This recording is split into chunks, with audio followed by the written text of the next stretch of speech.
Bienvenue à bord du ballon Generali de Paris. Perché à 150 mètres au-dessus de la ville, ce ballon n'est pas qu'un belvédère. C'est un laboratoire volant, un observatoire scientifique, un lieu où l'on mesure en direct les effets du changement climatique. Get ready for take-off. Attention au décollage. Dans cette mini-série en 6 épisodes, je vous propose un voyage immersif entre ciel et terre. À chaque épisode, je tends le micro à des spécialistes, chercheurs, médecins, ingénieurs, pour mieux comprendre les liens entre climat, santé, habitat et nos vies. Montez avec moi, ce que vous allez entendre pourrait bien changer votre regard sur l'air, sur la ville et sur demain. Quand je marche en ville, je ne pense pas toujours à ce que je respire. Si l'air est invisible, il est pourtant loin d'être vide. Dans cet épisode, j'ai voulu comprendre comment le changement climatique impacte l'air que nous respirons. Avec mes invités, on va parler de science, oui, mais aussi de santé publique, d'allergies qui explosent et des outils qui existent aujourd'hui pour mesurer l'invisible et surtout agir en connaissance de cause.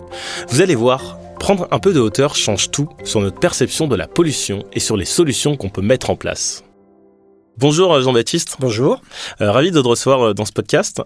Tu es directeur de recherche et tu es aussi spécialisé dans l'étude des propriétés optiques et tu as contribué au développement d'un instrument optique qui est installé sur le ballon Generali de Paris.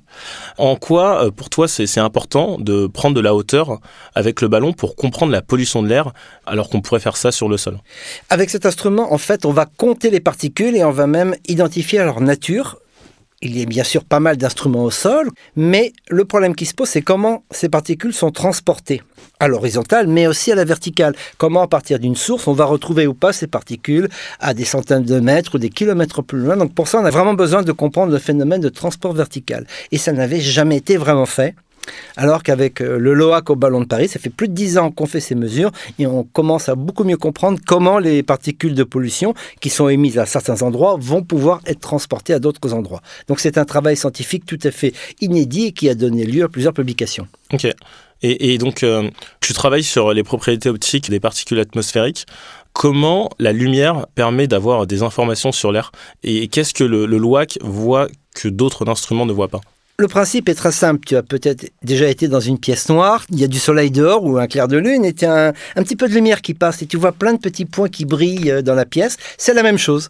Nous, on aspire les particules, elles passent dans un faisceau laser et elles vont renvoyer de la lumière et on va analyser cette lumière par des détecteurs qui vont pouvoir nous dire le nombre de particules et aussi leur taille. Et surtout, on va voir des particules qui sont très petites, puisqu'on voit maintenant jusqu'à 0,15 micromètres. Un cheveu, typiquement, c'est une cinquantaine de micromètres.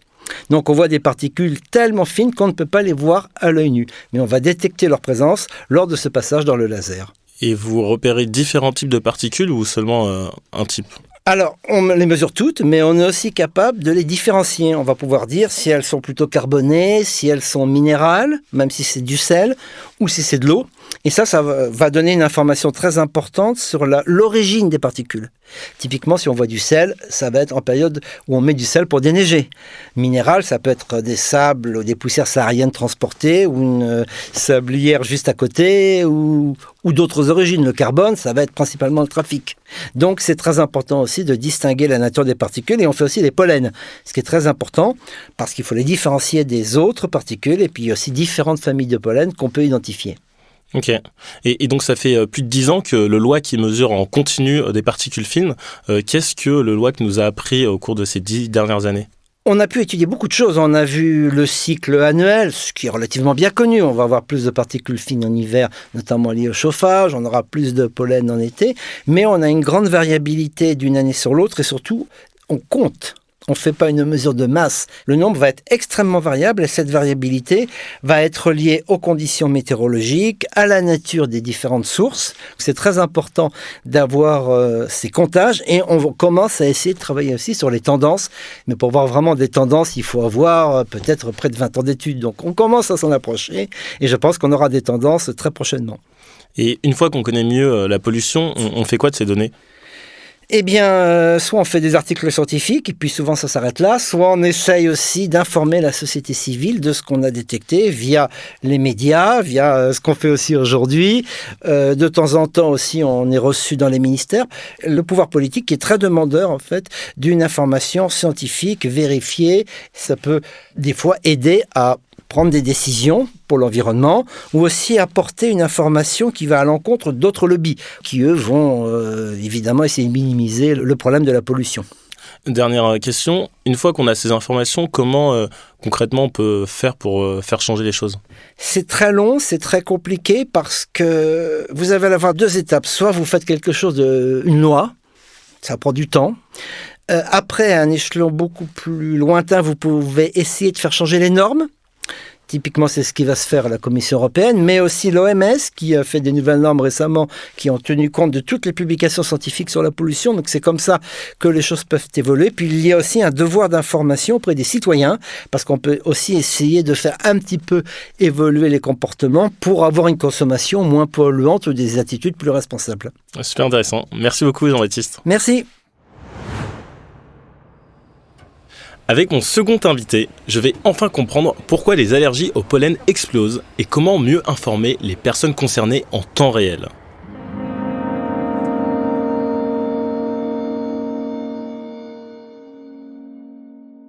Bonjour Johan, merci d'avoir accepté cette invitation. Bonjour Mamad, merci pour l'invitation.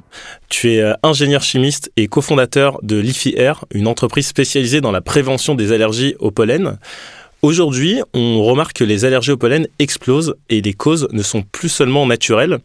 En quoi la pollution et le changement climatique modifient-ils aujourd'hui la nature même des pollens et leur pouvoir allergisant ? Avec le réchauffement climatique, on a une remontée des espèces du sud vers le nord. Donc il y a cette première raison sur l'augmentation de la présence des espèces qui n'étaient pas dans le coin proche des populations à l'époque. Et puis la pollution, tu l'évoquais, avec 2 mécanismes. D'abord avec l'augmentation de la présence de dioxyde de carbone dans l'air, qui fait qu'on a des phénomènes de floraison plus intenses en fait, la photosynthèse étant accentuée par le CO2. Et puis, les gaz présents dans l'air ont tendance aussi à venir fragmenter les pollens, qui sont des petits sacs, et libérer directement dans l'air ambiant les protéines allergisantes. Le tout avec, en plus, un système respiratoire plus irrité par la pollution. Donc, on comprend bien que le cocktail pollution-pollen est explosif et que les conséquences sont fortes pour les allergiques. Et donc, chez Leafy Air, tu as développé des capteurs de pollen. Concrètement, comment ils fonctionnent, ces capteurs ? Et comment on passe d'un grain de pollen dans l'air à une donnée qui est fiable et qui identifie les pollens en temps réel ?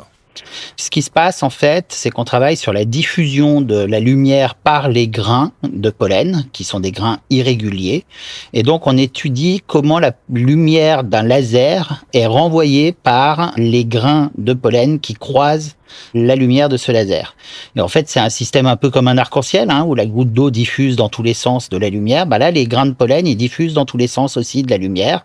Donc, en fait, c'est vraiment ça l'idée. On a une source lumineuse, on aspire de l'air, les grains de pollen croisent le faisceau et ils renvoient de la lumière dans tous les sens. Et on a 4 photodiodes, 4 récepteurs optiques qui vont venir mesurer l'intensité renvoyée par chaque particule qui croise le laser. Et les coups de chance, les pollens ont des signatures optiques différentes des autres aérosols, les particules de sable, les particules de pollution carbonée, etc. Et entre eux, ils ont des caractéristiques différentes. Donc ça nous permet de les discriminer, de les compter, et puis après on transforme ça en information, parce que le comptage c'est bien, mais la plupart des gens ne savent pas ce que représentent 10 grains ou 30 grains de pollen. En plus, ils sont pas tous allergisants de la même manière. Et donc on diffuse, nous, un niveau de risque par pollen qui permet à chaque allergique d'anticiper son traitement, d'adapter son comportement, de se protéger et donc de moins souffrir. Et donc, c'est quoi l'intérêt scientifique d'embarquer votre capteur sur un ballon qui peut monter jusqu'à 300 mètres d'altitude ? On mesure quoi depuis là-haut qu'on ne pourrait pas forcément voir depuis le sol ? Alors, évidemment, les réseaux de monitoring, pour tenir compte de vraiment ce que respirent les gens, il vaut mieux les mettre à hauteur du sol. En revanche, ce qu'on sait aussi, c'est que les pollens, c'est des particules qui sont pas très lourdes et qui sont transportées, aéroportées, on dit, par le vent. Et donc, il est important de pouvoir étudier les profils verticaux pour voir en fait comment ces pollens sont transportés. Mais en fait, on a eu très peu d'occasions d'embarquer des appareils sur un même point géographique et de faire des profils verticaux jusqu'à 300 mètres de haut. Et là, c'est ce qu'on est en train de réaliser avec le soutien du ballon Generali. Et les enseignements sont assez intéressants. On va publier bientôt avec le CNRS des résultats. Et ce qu'on voit, c'est qu'on a un profil où assez vite les concentrations décroissent et puis un peu plus haut, on voit que elles remontent un petit peu pour redevenir assez conséquentes.